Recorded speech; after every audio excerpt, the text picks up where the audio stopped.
আপনারা যেভাবে করে এখানে সংসদ সদস্য আছে যে আয়না ঘরে অনেক বছর ছিলেন, আমিও সেই একই আয়না ঘরে 7 মাস হয়ে এসেছি। বেশ লম্বা জার্নি ছিল আয়নাঘর থেকে এই সংসদ পর্যন্ত। অনেক দিন ধরে এখানে বক্তৃতা দেই না বলে আমার এলাকার মানুষরা মনে করেছিল আমার মাইকটা হয়তো নষ্ট।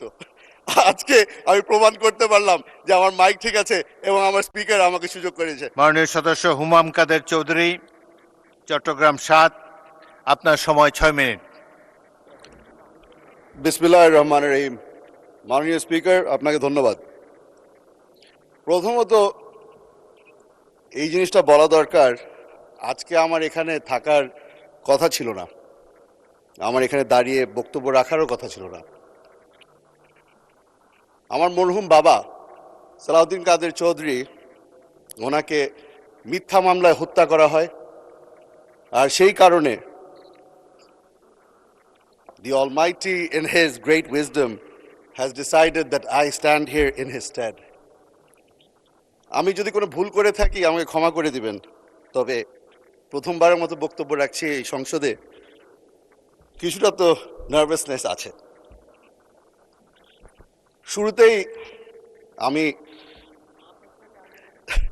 শুরুতেই আমি শ্রদ্ধার সাথে স্মরণ করছি শহীদ রাষ্ট্রপতি জিয়াউর রহমানকে এবং বেগম খালেদা জিয়াকে। ওনাদের কারণে আজকে এই স্বাধীন বাংলাদেশে দাঁড়িয়ে আপনার সামনে বক্তব্য রাখতে পারছি। মাননীয় স্পিকার, আমি প্রথমে আপনাকে ধন্যবাদ জানাতে চাই। আপনি হয়তো ভুলে গেছেন, তবে আপনার সাথে আমার একটা বেশ পুরনো সম্পর্ক আছে। আমার বাবা যখন বাংলাদেশ জাতীয়তাবাদী দল জয়েন করে, সেই প্রস্তাব আপনি নিয়ে গিয়েছিলেন, আর তার মাধ্যমেই, যেহেতু আমার বাবা জাতীয়তাবাদী দল এবং জাতীয়তাবাদে বিশ্বাস করতেন, সেই কারণে আজকে আমি মাননীয় প্রধানমন্ত্রী তারেক রহমান সাহেবের দলে যোগ দিয়ে ওনার সংসদ সদস্য হিসেবে দাঁড়িয়েছি।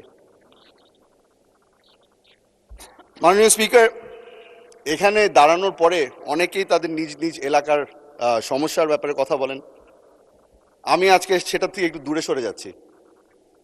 রাঙ্গুনিয়া চট্টগ্রাম ৭-এর জনগণ আমাকে ভোট দিয়ে এখানে পাঠিয়েছে, কারণ তারা বিশ্বাস করেছে যে আমার মধ্যে হয়তো সেই ক্যাপাবিলিটিটা আছে, যেটার মাধ্যমে এই এলাকার সব সমস্যার সমাধান আমি খুঁজে পাব।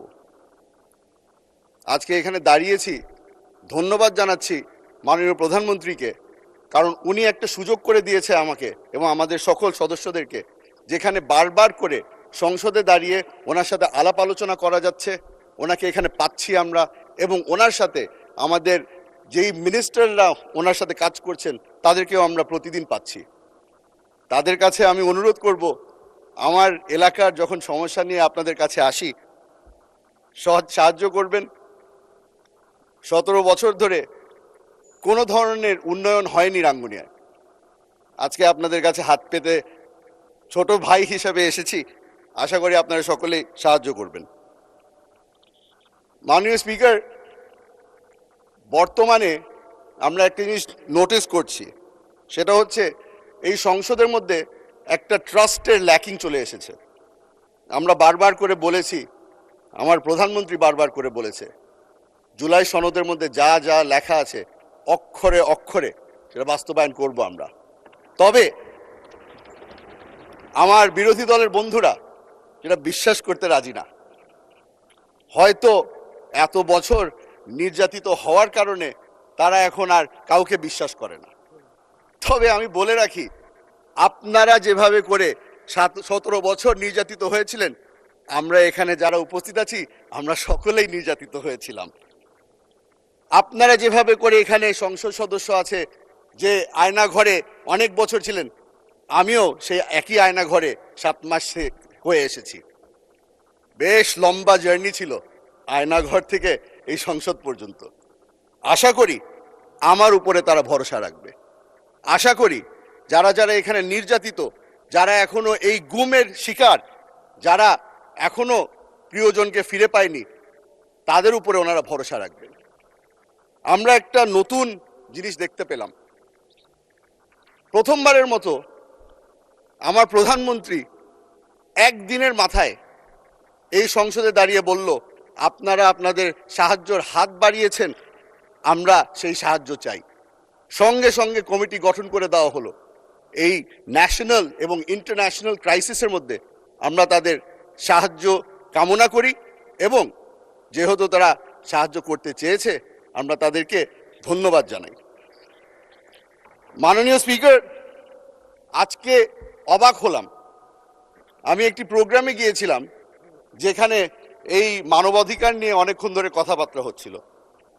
সেখানে আমাকে বলা হলো যে এই মানবাধিকারের যেই অর্ডিন্যান্সটা ছিল সেটা ল্যাপস হয়ে গেছে, কেন হলো? সেখানে জবাব দিয়ে এসেছি যে মানবাধিকারের যেই অর্ডিন্যান্স ল্যাপস হয়েছে সেটা একটা দুর্বল অর্ডিন্যান্স ছিল। শক্তিশালী বিল আকারে আমরা এখানে একটি নতুন বিল প্রস্তাব করব। আশা করি তারা ভরসা রাখবে যে যেই ব্যক্তি 7 মাস টর্চার হয়েছে সেই ব্যক্তি তাদেরকে মিথ্যা কথা বলছে না, অসৎ কথা বলছে না। মাননীয় স্পিকার, আমরা গত 2 মাস ধরে চেষ্টা করেছি এই সংসদে দাঁড়িয়ে তাদের যেই ভরসা আছে সেটা যেন আমাদের পক্ষে নিয়ে আসতে পারি। আশা করছি সামনের মাস যেগুলি যাবে আস্তে আস্তে করে তারা আমাদের উপরে ভরসা রাখা শুরু করবে। মাননীয় স্পিকার, মাননীয় সদস্য, আপনাকে আরো 2 মিনিট সময় দিচ্ছি, কিন্তু এই 2 মিনিটের মধ্যে আপনি কনক্লুড করবেন। ধন্যবাদ মাননীয় স্পিকার। মাননীয় স্পিকার, আমাদেরকে বারবার করে জিজ্ঞেস করা হয় যে আমরা যে এই সংসদে দাঁড়িয়ে আছি নতুন করে বিল আকারে কেন নতুন বিল আনা হচ্ছে। আমি তাদেরকে বলে দিতে চাই, আমার প্রধানমন্ত্রী আমাদের উপরে ভরসা রেখেছে এবং আমাদেরকে সুযোগ করে দিচ্ছে। উনিও জানতে চান আমার ওপিনিয়ন কি। এই জুলাই সনদ যখন সই করা হয়েছিল তখন আমরা রিপ্রেজেন্টেটিভ পাঠিয়েছিলাম, তবে আমি এখানে দাঁড়িয়েছি representing the people of Rangunia. ওই সনদ সই করার সময় আমাকে কোনো সময় কোনো প্রশ্ন করা হয়নি। আমার প্রধানমন্ত্রী জানতে চায় আমার ওপিনিয়ন কি। এখানে আমরা যেই ধরনেরই আইন পাশ করি না কেন উনি চাচ্ছেন যে আমরা যেন সব ধরনের আলাপ আলোচনার মাধ্যমে একটা কনসেনসাসে আসি এবং আইন পাশ করি। আশা করি এই জিনিসটার উপরেও আমার ভাইরা, আমার বন্ধুরা আমাদের উপরে ভরসা রাখবে। মাননীয় স্পিকার, আপনাকে ধন্যবাদ জানাচ্ছি, আবারও আপনাকে ধন্যবাদ জানাচ্ছি। এই সুযোগ করে দিয়েছেন।